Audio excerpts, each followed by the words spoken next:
Zan thakam pe tu bibingin thang thase. Hallelujah. Boy pasun parnak cha kan kal ta himla tisilai.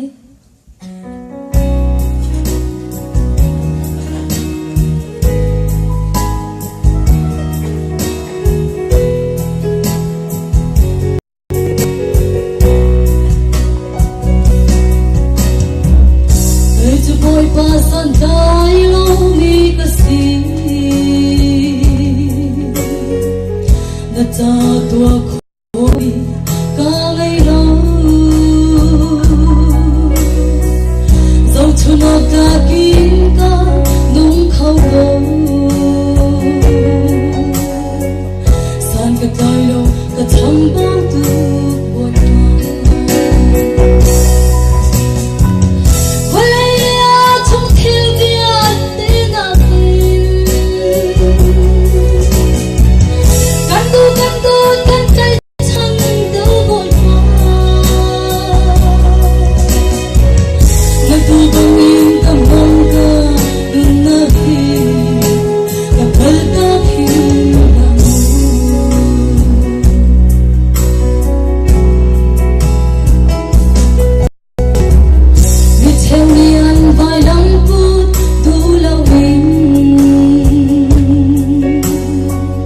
boleh mengaparkan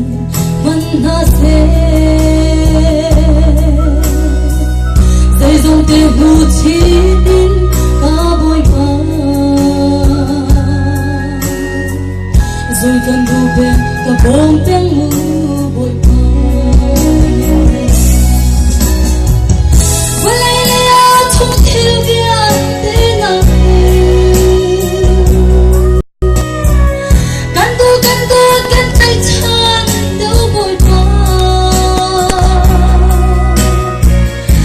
tu bang in kampong ka nung nahi nakalta hina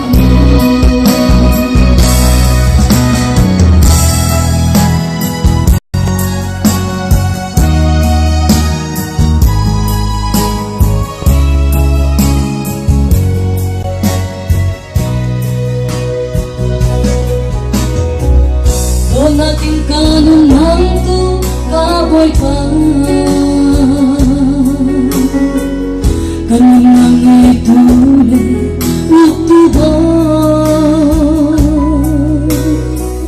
siang pasang vietena siang pasang tina kai tu min thang trong nung thiên walai lia chung thi vietena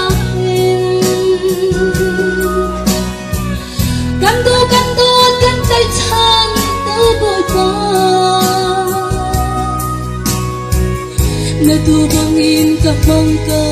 dun nakin takal takin